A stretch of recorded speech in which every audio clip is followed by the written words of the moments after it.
Ok, regresamos con la segunda parte de las charlas de esta mañana.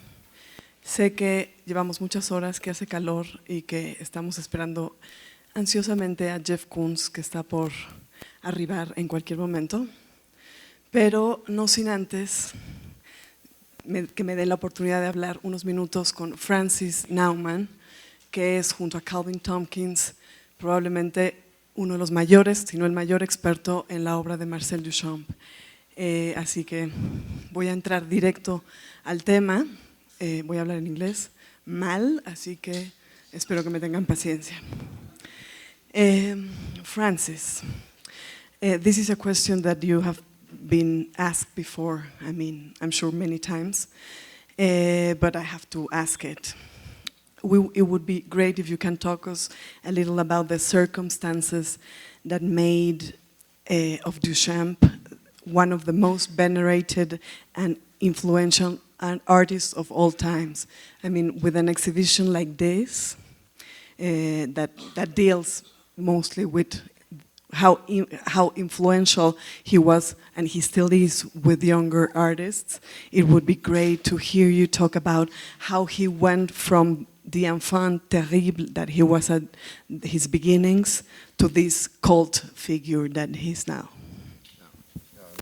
Well, it's a question I was actually only asked once that I can remember, and it was asked of me by a curator at the Hirshhorn, who asked me to write an introduction to a catalog for an exhibition that will open this November at the Hirshhorn, of a collection of works by Marcel Duchamp that was donated to them.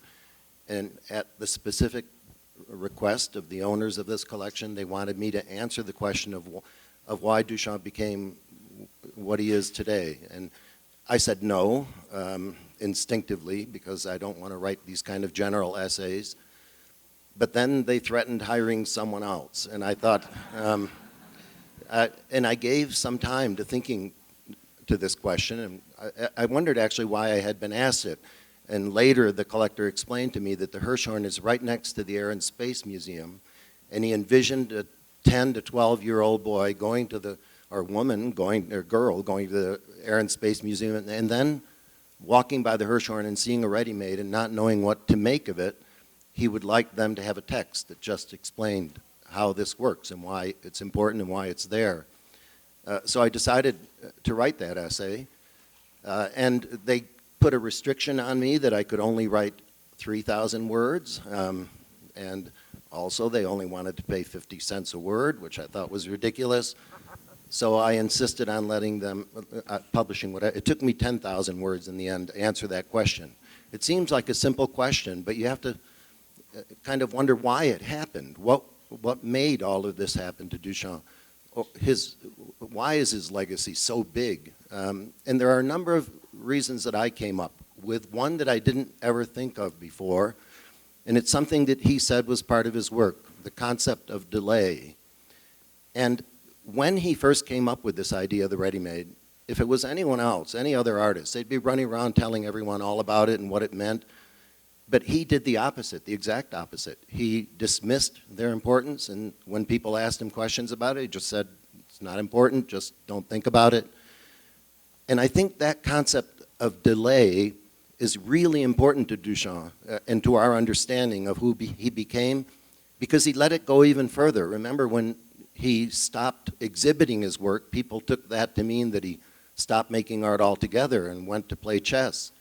He never did anything to try to dismiss those arguments, because, in fact, he liked this idea of going underground and not being part of the art world or the art scene. And that idea of delay is something that we all have a kind of respect for, in part because, you know, like, let's say when Kennedy died. He died and everybody wondered what he could have become had he lived. Or how about the famous 27 Club, where all those rock stars died, you know, at the age of 27, including now we can add Jean-Michel Basquiat in that category. What would have happened to their work had they continued and gone on? And the lucky thing for Duchamp is that he lived long enough to have that kind of wound-up spring snap and unwind, and it happened in the late 50s and mid-60s when younger artists were looking at him. And that's part of the reason that I think Duchamp's legacy continues to this day, because younger artists do look at him. And you know, he was the one who said that art dies after 25 years, something he revised to 50 years. When it's stuck in a museum, it becomes part of art history. But if young artists are still looking at it, it remains alive, which is the reason I think this exhibition with Koons is so very important, because that makes people look, and not just any artist looking. Now the artist who's, you know, considered, you know, the highest priced work of all time, and everybody notices that. The general public notices that. So I think that concept of delay is one reason. I hate to make the answer so long, but there's another one that's really important, and I think it comes by putting yourself in the position of a student who goes to art school. Let's say they know nothing, and the teacher sits up there and says, well, there's this artist Picasso who took classical forms, broke them up, and did whatever, and then there's another artist called Matisse, and he put beautiful colors. If you were a painter, maybe you could be inspired by Matisse. Hardly anybody would go home and chop up forms again like Cubism, but they might take an interest in the classical forms. But then the teacher tells you there's this other artist who came along, and your ideas could be valid. Now, you might not be a good painter or a good sculptor, or you might, whatever, but you still have ideas. You still can go home with them, and that, if that can be in your toolbox, well, why not use it? So I think that's another reason that Duchamp will never go away, because he gave us that. Totally, and his ideas, I think, and that's good, remain quite complex for most people. I mean, there's probably no other artist, certainly no one, not anyone alive, that sparks the level of curiosity and admiration among scholars and writers that Marcel Duchamp inspires. I mean, dozens of books are written every year about him.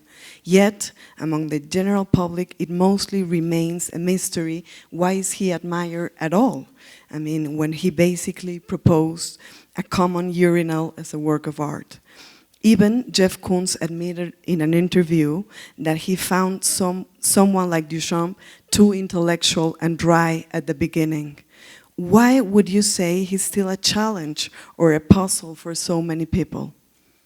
Well, he's a challenge for the obvious reason that the general public cannot accept that notion that a work of art can be an object selected at random from a department store. They can't quite grasp that.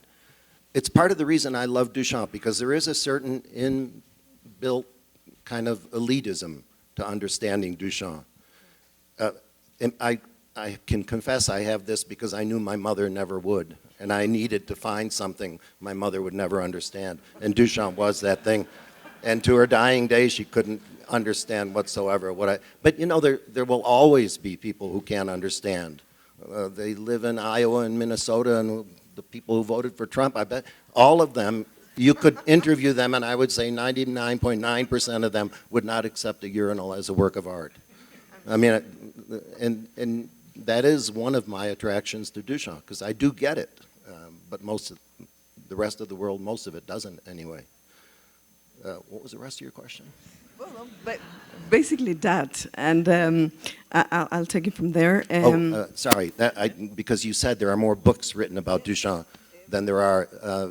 I don't know if any of you know the gallerist Virginia Zabriskie. She actually died last week. I don't know if you knew that, but she made a famous statement about Duchamp that I've often quoted.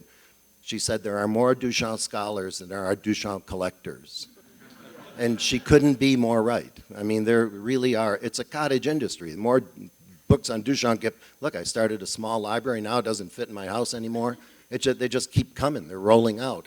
And part of the reason is because it's about an intellectual concept, and you can write about that. And I know you can describe paintings, but Duchamp's ideas dig into your soul. And it's something, once it really does grasp you, Jerry Saltz once said of me that I fell deeper down the Duchamp rabbit hole than anyone he ever knew. And he's right, and I can't get out. Duchamp said that art was a habit-forming drug, so I tell everyone that for me, Duchamp is heroin, and I just can't get rid of it. And maybe I should spell it heroin with an E, because then you get Rose C'est la Vie in there. And no, definitely, you're one of, I mean, the people that have written most about Duchamp. Actually, in the catalog that I deeply recommend to everyone, the catalog that is published for the current show at Jumex Museum, Francis wrote an essay really interesting. And there you say that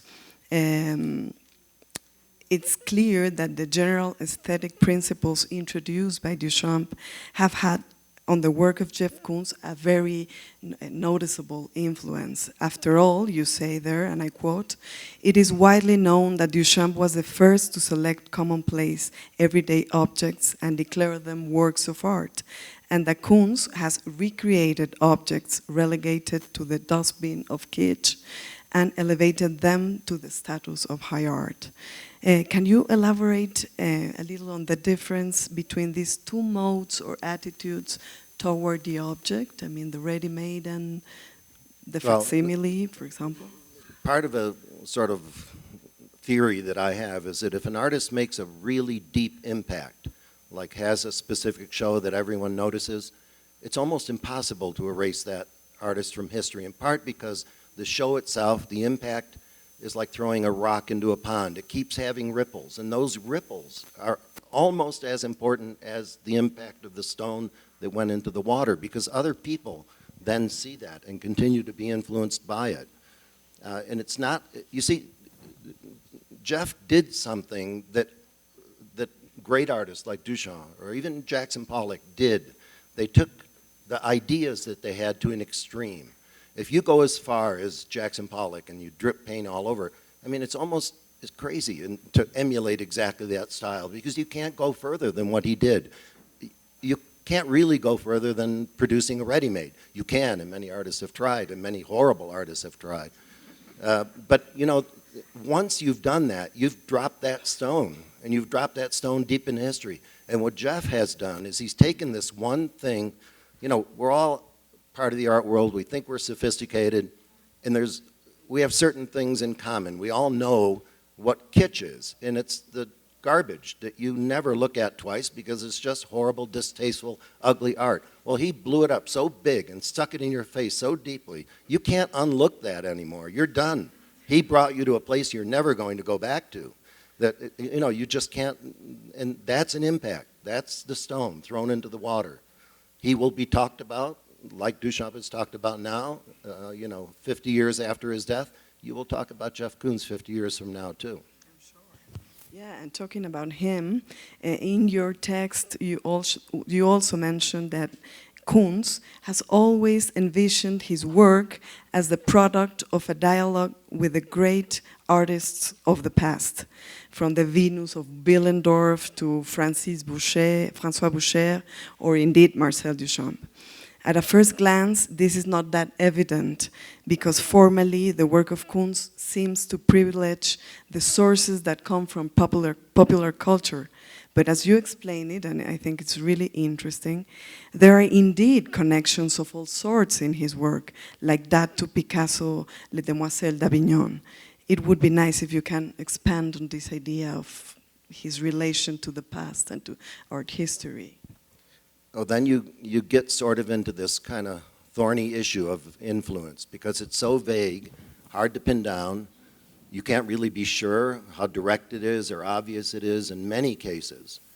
And with describing Jeff's work, in fact, specifically I talked about his split rocker, because I had a show at my gallery of artists who were influenced by Picasso's Demoiselles d'Avignon, because I had it in 2007. It was the 100th anniversary of the painting, and Jeff said he really wanted to be part of that show.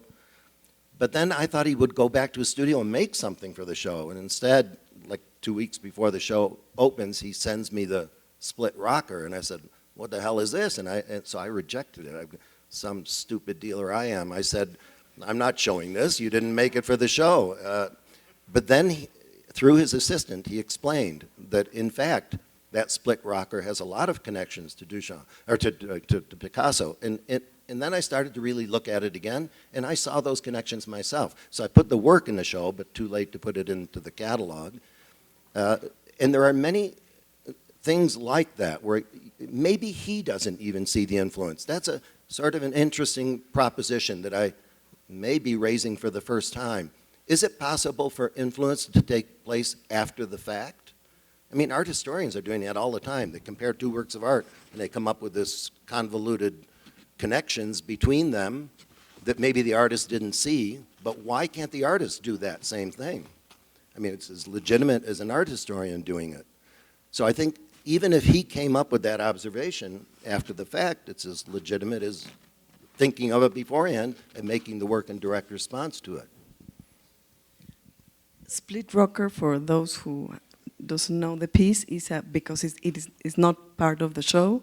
It's a work by Koons where he splitted two toys, two children toys. One is like a pony that you can be on top, and the other is like a turtle. No, well, something, a dinosaur. Thank you, Linda.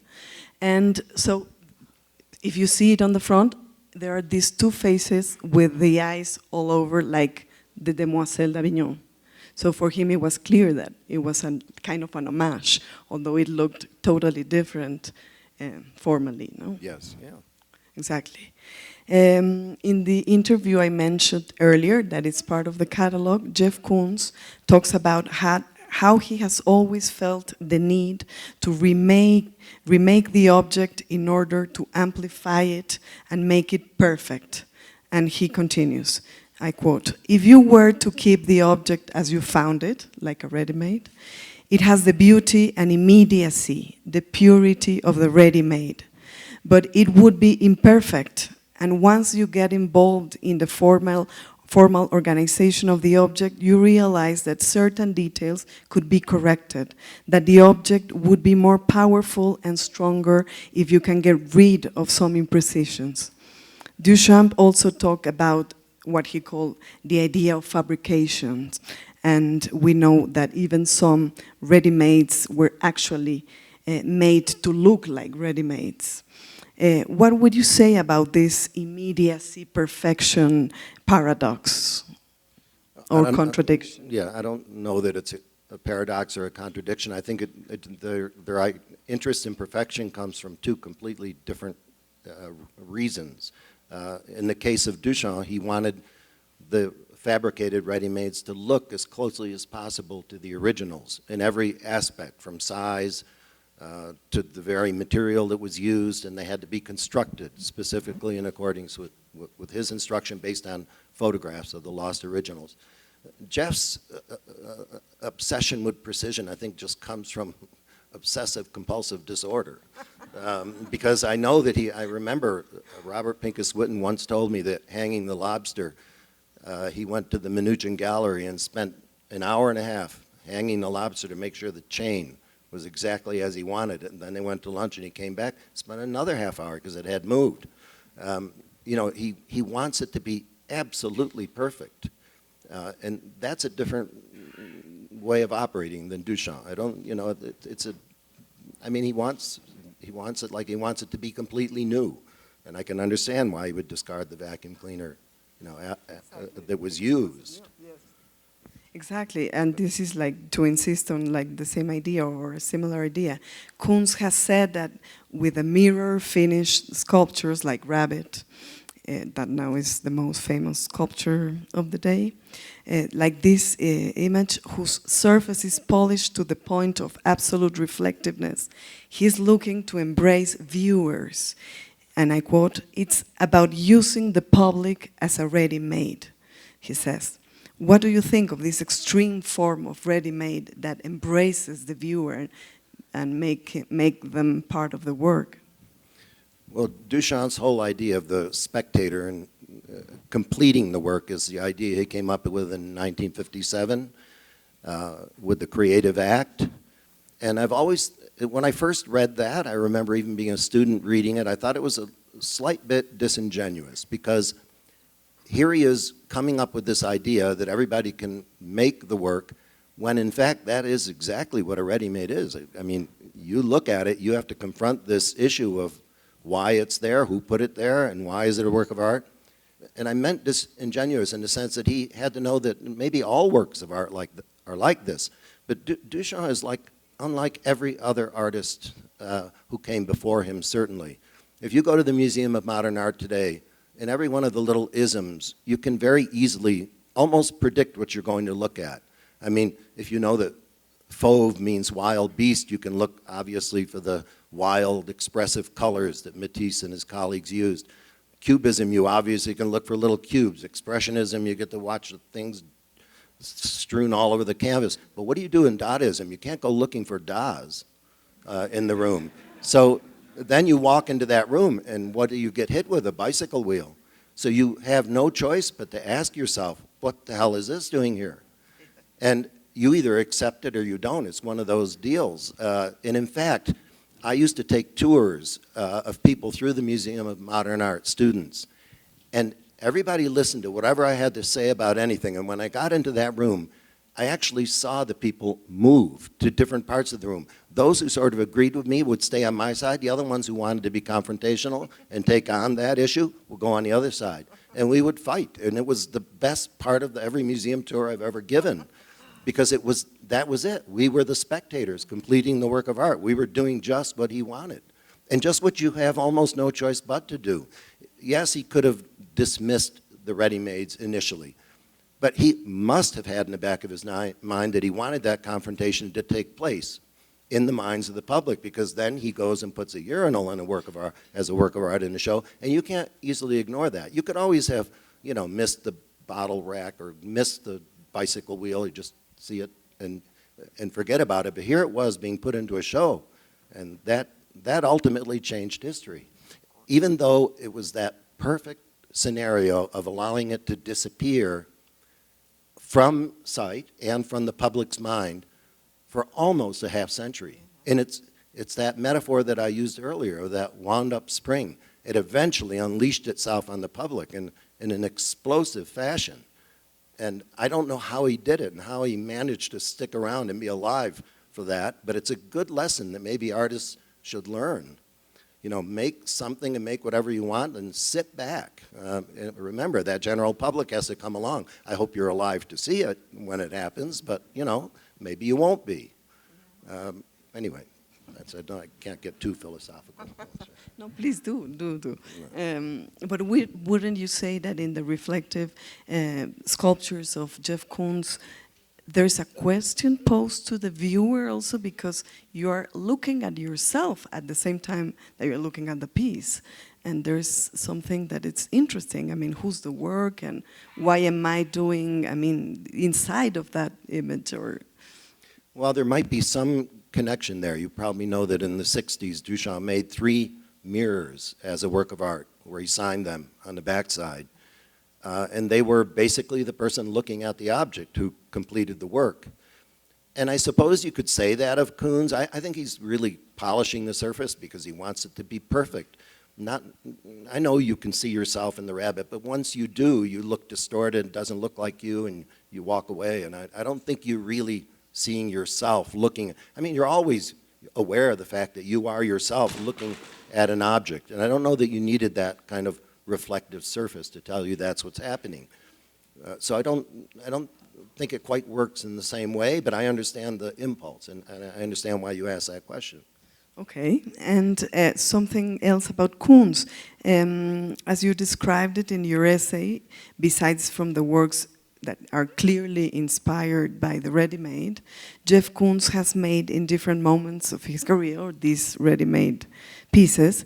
There's also the very interesting case of a group of paintings, one of which is in the show, a group of paintings that relate directly to the posthumously unveiled work of Duchamp called Étant donné.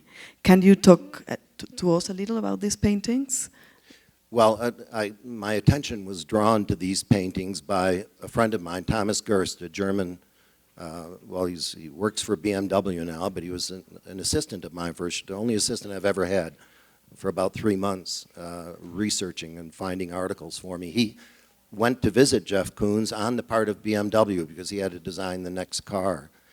And he said he couldn't believe the paintings. They were images of vaginas, he said, and you have to go. They have to do with the Étant donné. You've got to go see them. So I went down. Actually, I met Jeff at some opening and said I wanted to go there to see the works. He said, no, I'm too busy. I'm preparing them for a show at Gagosian in London, and they have to be shipped off on Monday, but you can come for 5 minutes. Well, I did come on that Monday, I remember, at 12 noon, and I didn't leave till 3:30 in the afternoon, and it wasn't because he wanted me to leave. He wanted me to stay. He kept going, well, there was one thing after another he wanted to show me about those pictures. But as I looked at them, I wondered the extent to which they connected to the Étant donné, so obviously I asked him questions about that. But it's clearly that his interests came from a different source altogether. From looking at pornographic magazines and erotic details, and he figured this is the origin, the birth of the world, and this is the thing he was focusing on. And I suppose if you think of Duchamp's motives being similar, you could connect the two, but it wasn't a direct connection between the Étant donné and these works. And I tried to explain that in the text because I didn't know quite how Jeff's mind operated, so I kept asking him questions about these interconnection between things, and I didn't quite even myself know how to explain it because he's a visual artist. He thinks visually, and he lined up, I remember, pictures next to his computer of his kids and then postcards of famous paintings, and I could see there was a rapport between the way the kids were standing and the way they looked in these postcards. So nothing he was doing happened by chance. He was really thinking out loud visually just by arranging. So I realized he's doing that with everything. I mean, he walks through a museum and these images are bouncing back and forth, and those interconnections are there, intimate interconnections that, you know, you can make a big deal as an art historian that you find this one connection, but they're everywhere in almost everything he does. They're smattered through everything. And art history is in his blood. It's there, but visually it's there, not the way art historians think of it. Absolutely. And I think we have to finish. So not many people here know that you are, in a sense, Marcel Duchamp gallerist. What can you tell us about that, being the gallerist of a dead and famous artist like him? Well, when I started my gallery, of course, I wanted to include works by the artists that I championed, and Duchamp was the main one. And what I learned very quickly is his distaste for the commercialization of his work. I inherited completely. And it was very difficult to find people who would be as interested. And at first I couldn't figure it out. I thought, come on, this is a big name. You guys are buying names. Why not this one? But it's not the way it works. Because it's, you know, if you put a work by Duchamp at auction, every single time it has come up, it has bombed. It hasn't sold. Almost every single time it hasn't sold. A few things sell here and there, but most of them don't. And there must be a reason behind it. And I think the reason is that you've got all these rich people in the crowd, and they're going to raise their hand and buy a shovel for $5 million? They don't want other people to see them doing that. They can do it maybe behind the scenes, but in front of everyone, that's not happening. And I realized that there's a kind of triangle you have to draw, and the triangle goes from the person's eyes to the object, then to their pocketbook, but you have to push that little line that goes from the object to their eyes about 2.5 inches back. You've got to get into their brain. Otherwise, they're just sitting there buying a shovel. And you can go to a hardware store and pay $49 for it, but you can go, you know, buy it from a dealer and you have to pay millions. And you should, although it's very hard to get millions for that. I know. I have gotten millions. But you need a very specific client who sort of gets it. You know, that he has to get it like my mother didn't. Well, thank you so much, Francis. And I think we'll leave you with Jeff Koons. Hopefully.